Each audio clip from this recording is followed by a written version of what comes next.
Mendengar pertanyaan Andi Rewa, Bella merasa malu. Dia tidak ingin Andi Rewa tahu bahwa dia baru saja bertanya kepada Desi, apakah Andi adalah orang yang mudah diajak bekerja sama. Desi yang memiliki kecerdasan emosional tinggi hanya tersenyum tipis dan berkata kepada Andi, "Tadi kami sedang membahas pekerjaan ke depan. Bagaimanapun juga, kami akan bekerja sama di bawahmu, jadi ada banyak hal yang bisa kami koordinasikan." Setelah itu dia melirik Bella dan menambahkan, "Tuan, Nona Bella baru saja kembali ke dalam negeri dan harus memulai bisnis baru dari nol. Jadi nanti kau harus lebih banyak memberikan arahan agar dia bisa cepat beradaptasi." Andi Rewa mengangguk ringan dan berkata dengan serius, "Tentu saja. Aku pribadi sangat mementingkan bisnis ini. Jadi, begitu bisnis ini berjalan, aku pasti akan mengalokasikan lebih banyak energi untuk itu." Mendengar ini, hati Bella langsung terasa hangat. Dia berpikir, "Kalau begitu, aku akan punya banyak kesempatan untuk bertemu dengannya di masa depan." Desi kemudian bertanya, "Tuan Andi, apakah kau sudah memiliki rencana spesifik untuk bisnis transportasi laut ini? Misalnya, dari mana kita akan memulainya?"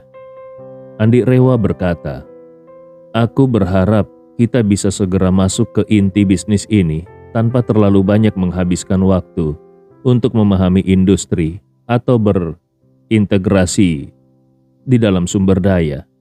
Prioritas pertama kita adalah memastikan kapal kita bisa segera berlayar." Bella langsung menimpali, "Tuan Andi, aku sudah memikirkan ini dengan seksama.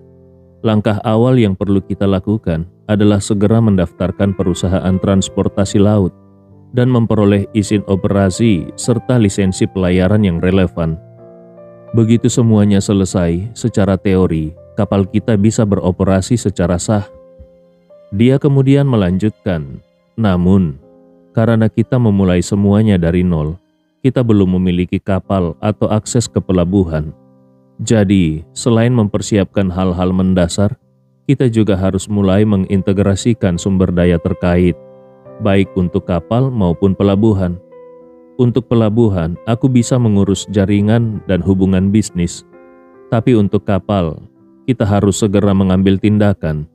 Saat ini, pabrik-pabrik kapal besar di seluruh dunia sedang kebanjiran pesanan, baik itu kapal kargo, kontainer, kapal kargo curah, kapal tanker minyak maupun kapal LNG. Waktu tunggu dari pemesanan hingga pengiriman setidaknya lebih dari 1 tahun." Andi Rewa mengangguk dan berkata, "Aku akan menyiapkan 2 strategi. Yang pertama adalah segera memesan kapal baru dari galangan kapal, dalam dan luar negeri, agar mereka bisa mulai produksi untuk kita. Yang kedua adalah menjajaki kerjasama dengan perusahaan leasing kapal, agar kita bisa menyewa beberapa kapal dan segera membangun armada transportasi awal." Bella berkata, "Aku sudah mulai mengurus ini. Aku sudah meneliti perusahaan leasing kapal terbesar di dalam negeri dan siap menghubungi mereka untuk membahas rencana penyewaan. Aku pikir kita bisa memulai dengan 5 kapal kargo. Dengan 5 kapal ini, kita bisa menguji jalur pelayaran global dan menyesuaikan proses operasional dengan pelabuhan-pelabuhan utama." Andi Rewa setuju dan berkata, "Bagus. Kau bisa segera menangani penyewaan kapal ini. Dalam 1 bulan, pastikan 5 kapal itu sudah siap beroperasi. Begitu kapal tiba, kita bisa langsung menjalankan bisnis." Kemudian dia menambahkan, "Nanti Vania dan Rika juga akan datang. Kita bisa berdiskusi dengan mereka mengenai bisnis transportasi ini. Keluarga Akana memiliki banyak sumber daya pelabuhan yang bisa kita manfaatkan." Bella langsung bersemangat dan berkata, "Bagus sekali. Dengan begitu, bahkan sebelum perusahaan kita resmi berdiri, kita sudah bisa mengamankan kerjasama bisnis. Begitu izin keluar dan kapal tersedia, kita bisa langsung mulai beroperasi."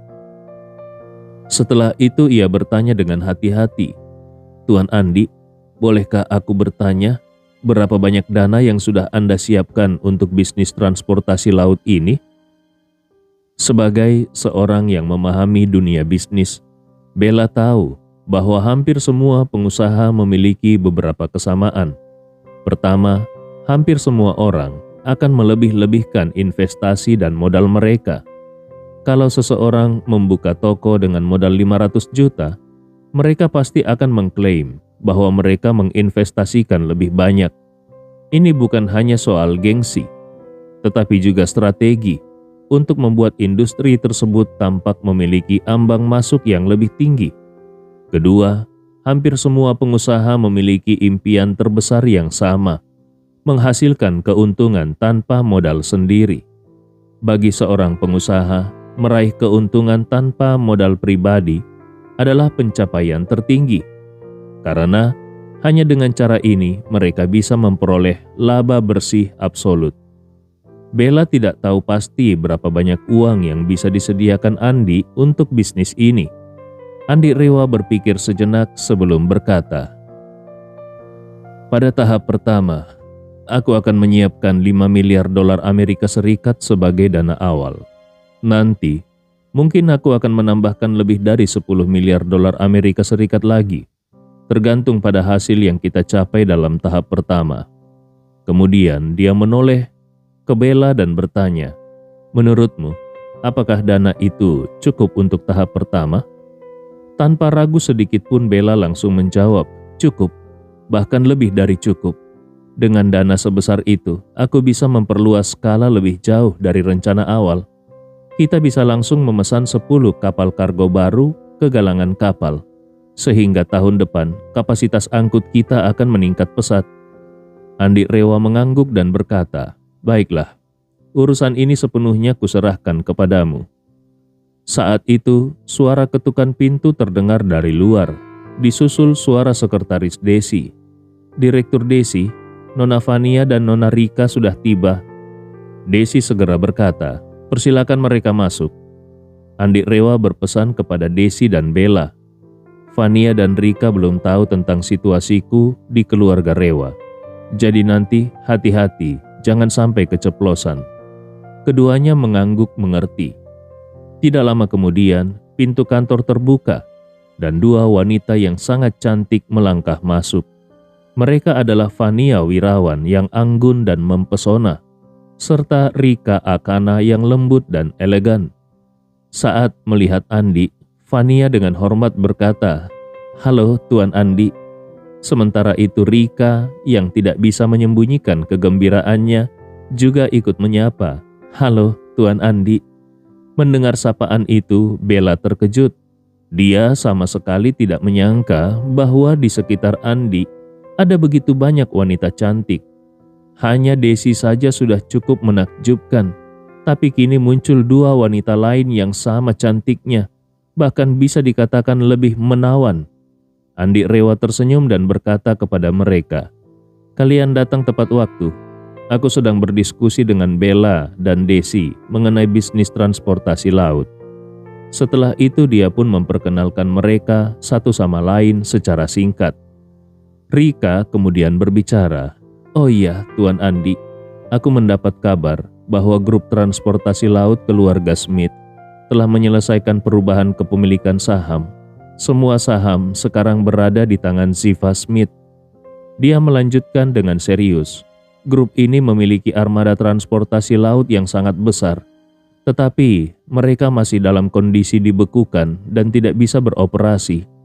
Kalau Tuan Andi bisa menemukan cara untuk berbicara dengan Ziva dan membuka jalan dari sana, itu akan menghemat banyak waktu dan usaha." Andi Rewa hanya tahu bahwa dalam konferensi pers siaran langsung, Ziva tidak mengungkapkan tuduhannya terhadap Chandra Smith. Ini berarti dia pasti sudah mencapai kesepakatan tertentu dengan Chandra Smith. Namun, Andi Rewa tidak tahu pasti apa yang sebenarnya sudah diperoleh Ziva dari Chandra Smith. Sekarang setelah mendengar bahwa Ziva sudah mengambil alih bisnis transportasi laut grup Smith, Andi Rewa benar-benar terkejut.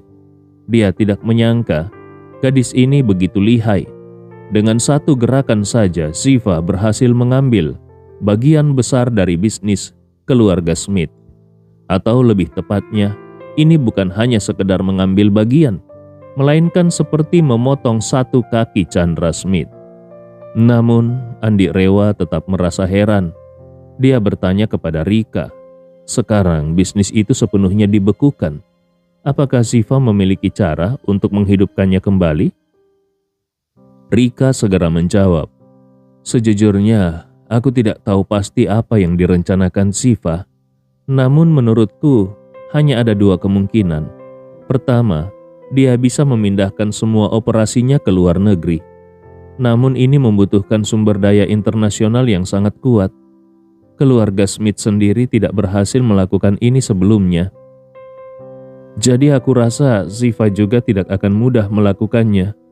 Rika melanjutkan, kemungkinan kedua adalah mencari mitra kerjasama.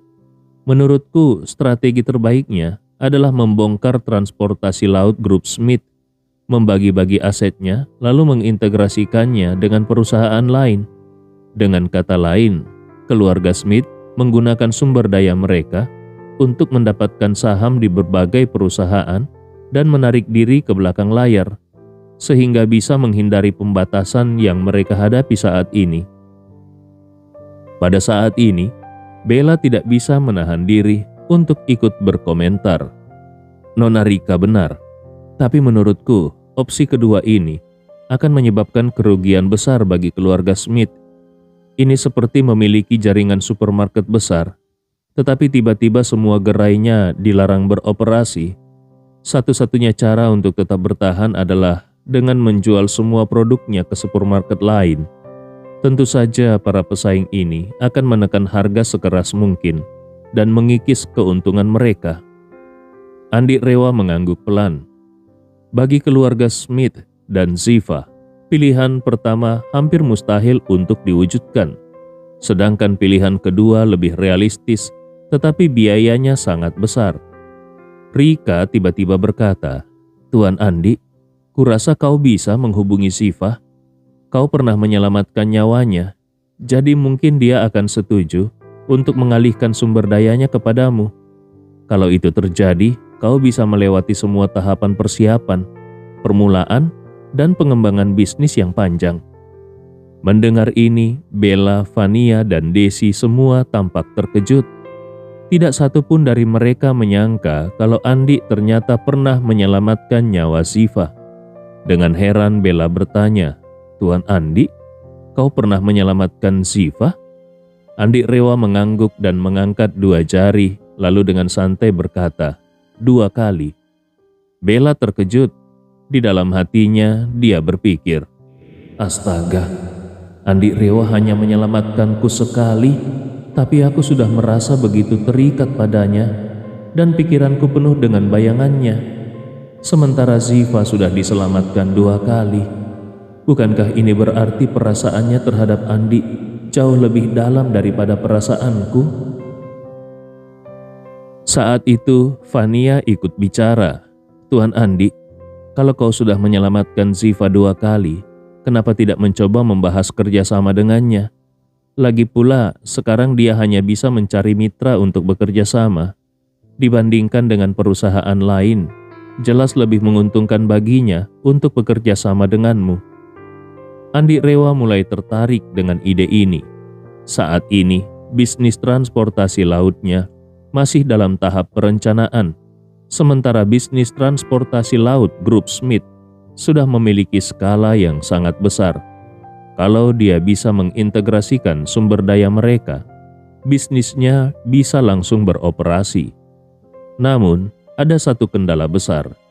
Kalau Ziva bekerja sama dengannya, maka identitas aslinya pasti akan terbongkar di hadapan keluarga Smith. Andi Rewa tidak terlalu khawatir tentang identitasnya yang terungkap di hadapan keluarga Smith. Bagaimanapun, Arya Smith dan Robin masih berada di tangannya. Sementara Jonan Abadi juga sudah dia singkirkan. Kalau keluarga Smith ingin melawannya, mereka tidak memiliki kartu truf yang cukup kuat. Jadi Andi Rewa tidak perlu cemas. Yang lebih dia khawatirkan justru Ziva. Kalau Ziva bekerja sama dengannya, Chandra Smith pasti akan sangat murka. Bisa jadi kemarahannya akan sepenuhnya tertuju pada Ziva. Bagaimanapun juga, keluarga Smith dan keluarga Rewa memiliki dendam lama, dan mereka adalah rival terbesar satu sama lain. Kalau Ziva memilih bekerja sama dengannya, maka di mata Chandra Smith, itu sama saja dengan pengkhianatan total dan berpihak pada musuh. Andi Rewa tentu ingin mencari jalan pintas untuk mempercepat bisnisnya, tetapi bukan dengan cara menempatkan Ziva ke dalam bahaya. Secara sederhana, kalau dia melakukan itu, dia bisa saja mencelakai Ziva. Maka dia menggelengkan kepala dan berkata kepada Vania, yang belum mengetahui situasi sebenarnya, "Meskipun aku mengenal Ziva, saat ini bisnis yang sedang kugarap belum memiliki perkembangan nyata. Kalau aku langsung menemuinya untuk mengusulkan kerjasama, itu akan terlihat seperti aku mencoba mendapatkan keuntungan tanpa modal. Orang lain mungkin akan mengira aku sedang memanfaatkan fakta bahwa aku pernah menyelamatkannya untuk memaksa dia bekerja sama denganku, yang pada akhirnya hanya akan terasa seperti manipulasi moral." Vania mengangguk dengan perlahan. Dia tahu bahwa Andi Rewa bukanlah tipe orang yang menggunakan jasa baiknya di masa lalu sebagai alat tawar-menawar. Memintanya untuk melakukan hal seperti itu jelas tidak sesuai dengan kepribadiannya. Namun, Desi yang mengetahui identitas Andi sebagai pewaris keluarga Rewa segera menyadari maksud tersembunyinya. Dengan nada prihatin dia berkata, "Aku pernah mendengar kalau Chandra Smith, kepala keluarga Smith, adalah orang yang kejam dan licik. Demi kehormatan keluarganya, dia bahkan tega merencanakan pembunuhan terhadap menantu perempuan dan cucunya sendiri. Kalau Ziva benar-benar berhasil mengambil alih bisnis besar ini darinya, dia pasti tidak akan tinggal diam. Bisa jadi setelah situasi mereda, dia akan berusaha menyingkirkan Ziva." Setelah berpikir sejenak, Desi melanjutkan, "Seorang gadis lemah seperti Ziva yang mengendalikan bisnis besar seperti ini, ibarat seorang anak kecil berusia 5 tahun yang berjalan sendirian di tengah malam dengan membawa uang jutaan di tangannya. Dia tidak akan bisa mempertahankannya sendirian, dan bisa saja hal itu justru membuatnya menjadi target." Kata-kata Desi membuat Andi Rewa semakin khawatir. Dia tahu bahwa apa yang dikatakan Desi ada benarnya. Saat ini Chandra Smith hanya terpaksa mengalah kepada Ziva karena situasi yang tidak menguntungkannya. Namun seiring waktu berlalu dan masalah ini mulai mereda, Chandra Smith akan semakin merasakan kehilangan kendali atas bisnis transportasi lautnya. Dia pasti akan ingin merebutnya kembali. Pada saat itu, Ziva akan menghadapi ancaman yang sangat besar. Dengan sudut pandang ini, bekerja sama dengan Ziva mungkin bukan berarti mencelakakannya, tetapi justru bisa menjadi cara untuk melindunginya. Setelah mempertimbangkannya, Andi berkata dengan serius, "Baiklah, untuk saat ini, Bella akan tetap melanjutkan rencana awalnya. Terlepas dari apakah kita akan bekerja sama dengan Ziva atau tidak, kita tetap harus mendaftarkan perusahaan, mengurus perizinan, dan merancang strategi pengelolaan sumber daya. Kalau tidak, bahkan meskipun kita mendapatkan aset dari Ziva, kita tidak akan bisa menggunakannya dengan baik. Sedangkan untuk kerjasama dengan Ziva, aku akan cari kesempatan untuk berbicara dengannya." Saat ini Ziva juga sedang merasa pusing dengan bisnis pelayaran yang baru saja diambil alih olehnya.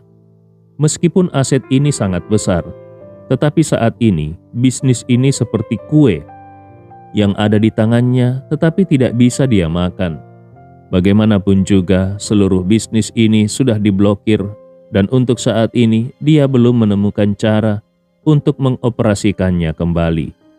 Sebenarnya, dia sangat ingin bertemu dengan Andi untuk membicarakan masalah ini, sekaligus mencoba bekerja sama dengan Andi Rewa agar aset ini bisa kembali beroperasi.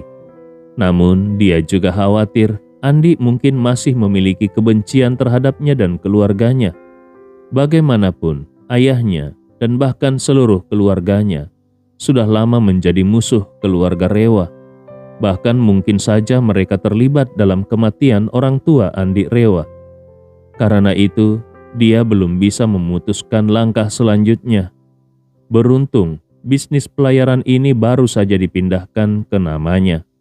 Jadi, dia masih punya waktu untuk berpikir matang-matang sebelum mengambil keputusan.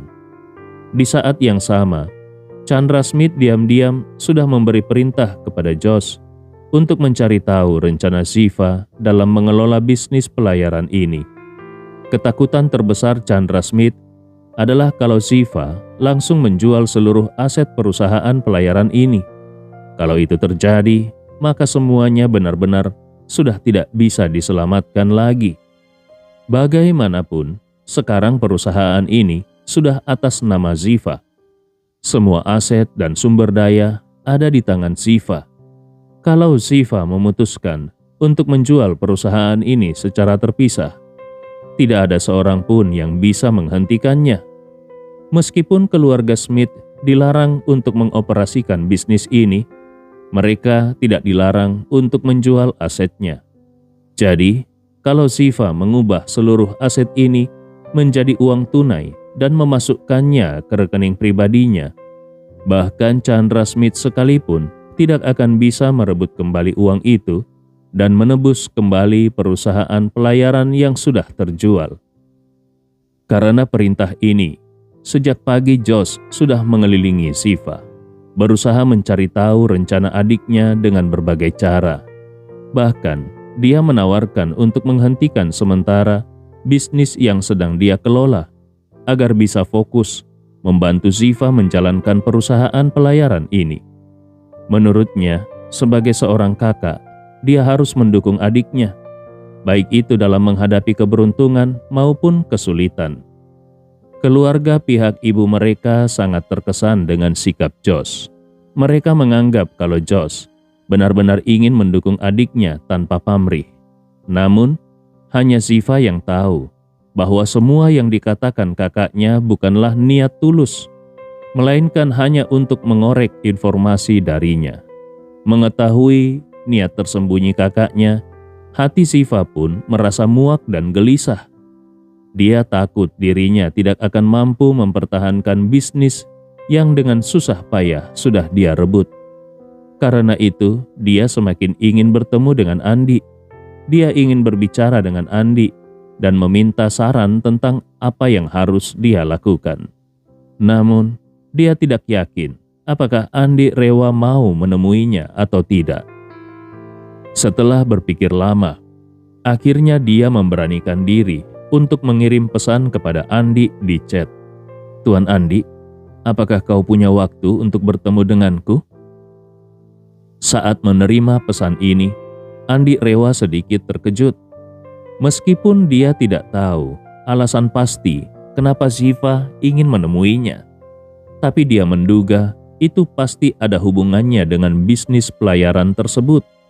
Maka dia pun membalas, "Bagaimana kalau siang nanti?" Ziva segera menjawab, "Tidak masalah. Di mana tempat yang paling nyaman bagimu?" Andi Rewa berpikir sejenak, lalu berkata, "Di JX Marion saja. Aku akan memberimu kontak seseorang, yaitu Ugaki Akana dari keluarga Akana di Jepang. Katakan saja padanya kalau kau ingin mengunjunginya di JX Marion. Nanti langsung ke suite-nya. Aku akan menemuimu di sana." Andi Rewa merasa kalau saat ini Ziva pasti sedang diawasi ketat oleh keluarga Smith. Kalau dia menemui Ziva di tempat lain, kemungkinan besar mereka akan diawasi oleh mata-mata Chandra Smith. Karena itu, lebih baik membiarkan Ziva langsung datang ke JX Marion. Kalau bukan karena keberadaan Ugaki Akana di sana, kunjungan Ziva ke JX Marion yang merupakan properti keluarga Rewa pasti akan menimbulkan kecurigaan Chandra Smith. Namun, karena Ugaki Akana memang sedang tinggal di sana, maka kedatangan Ziva untuk menemuinya terdengar sangat masuk akal. Bagaimanapun, saat ini Ziva sedang mencari mitra bisnis untuk perusahaannya. Bertemu dengan Ugaki Akana untuk membahas kerjasama adalah hal yang wajar dan logis. Semakin terlihat masuk akal, semakin besar kemungkinan Chandra Smith akan lengah. Selain itu, JX Marion adalah wilayah kekuasaan Ibnu Komar, sehingga mata-mata Chandra Smith sama sekali tidak akan bisa menyusup ke dalam. Dengan demikian, Chandra Smith tidak akan pernah tahu dengan siapa saja Ziva bertemu di sana.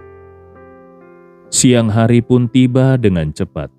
Di kota, pemakaman Gunung Raffles masih menjadi bahan perbincangan akibat mobil yang tersambar petir kemarin malam.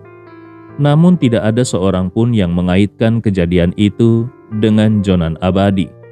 Bahkan Chandra Smith pun tidak mengetahui bahwa orang yang sangat dia andalkan, yaitu Jonan Abadi, saat ini sudah hancur menjadi abu. Namun, tepat saat tengah hari, kepolisian merilis pengumuman pencarian orang hilang. Berdasarkan penyelidikan, mereka melacak informasi registrasi mobil yang tersambar petir di pemakaman tersebut. Karena mobil itu milik perusahaan rental, polisi pun menelusuri siapa yang terakhir kali menyewanya. Berkat sistem identifikasi nasional yang ketat, Jonan Abadi tidak bisa menyembunyikan identitasnya saat menyewa mobil tersebut. Dia menggunakan paspor Inggrisnya sebagai dokumen resmi saat melakukan peminjaman. Dengan demikian, polisi segera mendapatkan petunjuk konkret pertama. Mobil yang tersambar petir itu disewa oleh seorang pria berkewarganegaraan Inggris bernama Jonan Abadi. Namun, meskipun mereka sudah menemukan sisa-sisa mobil itu, tidak ada jejak Jonan Abadi yang ditemukan di lokasi. Karena itu, mereka harus segera menemukan keberadaannya. Sepanjang pagi, polisi terus mencari petunjuk terkait Jonan Abadi. Melalui rekaman CCTV, mereka melihat bahwa Jonan Abadi memang mengemudikan mobil itu menuju pemakaman pada malam kejadian. Petunjuk ini membuat mereka semakin fokus untuk melacak keberadaannya. Bagaimanapun juga, kronologi peristiwa ini cukup mencurigakan. Jonan Abadi mengendarai mobil ke pemakaman. Mobilnya tersambar petir dan terbakar habis, lalu dia sendiri menghilang tanpa jejak. Mereka sangat curiga kalau Jonan Abadi mengalami nasib yang sama dengan penjaga makam yang sebelumnya ditemukan tewas secara misterius. Oleh karena itu, prioritas utama mereka adalah menemukan Jonan Abadi sesegera mungkin. Polisi pun mengerahkan tim pencarian untuk menyisir seluruh area di sekitar pemakaman Gunung Raffles, sekaligus mengeluarkan pengumuman resmi kepada masyarakat untuk meminta bantuan informasi. Namun, pengumuman ini tidak menarik terlalu banyak perhatian publik. Bagi masyarakat umum, Jonan Abadi hanyalah nama asing yang tidak memiliki relevansi dalam kehidupan mereka. Tidak ada yang peduli apakah dia masih hidup atau sudah mati. Tapi, tidak butuh waktu lama bagi mata-mata keluarga Smith untuk menemukan berita ini. Saat itu, Chandra Smith sedang berada di ruang kerjanya. Dia melakukan pertemuan rahasia dengan Tuan Robert. Tuan Robert adalah ahli bela diri terkuat yang dimiliki keluarga Smith saat ini. Dia juga merupakan kartu terakhir yang dimiliki oleh Chandra Smith.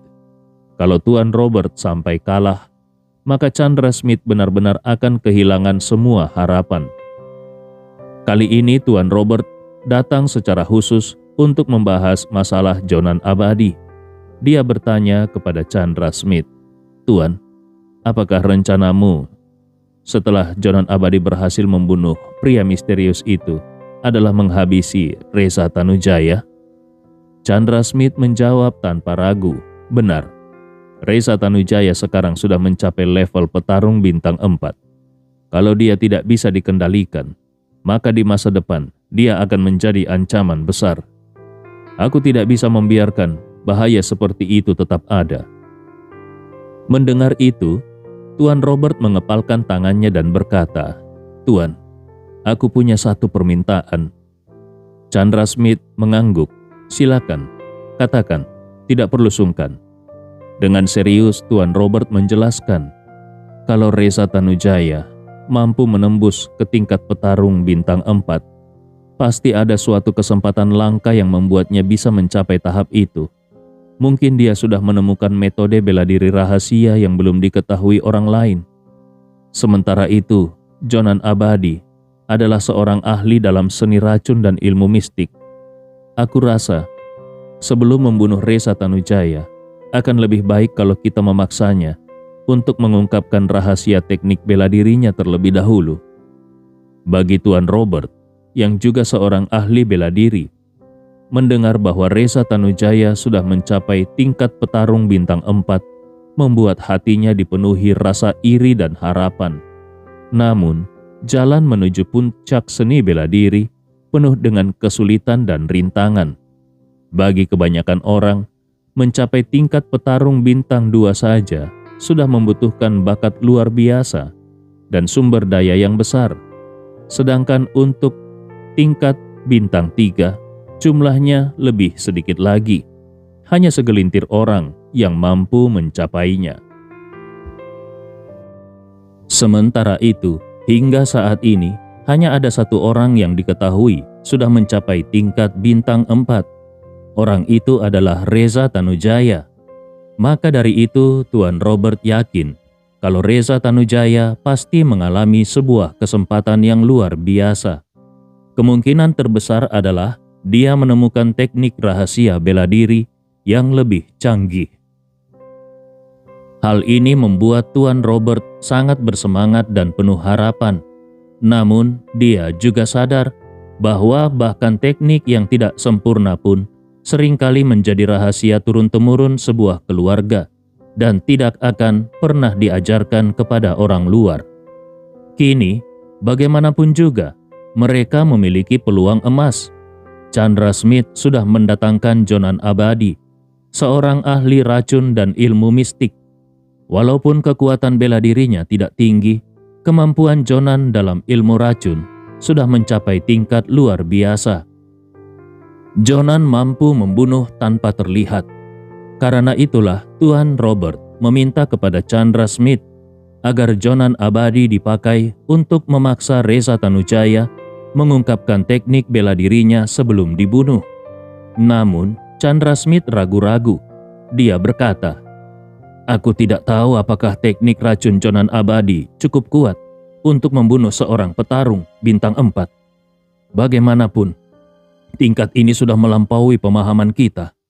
Kalau dia gagal, bisa jadi justru dia yang akan terbunuh."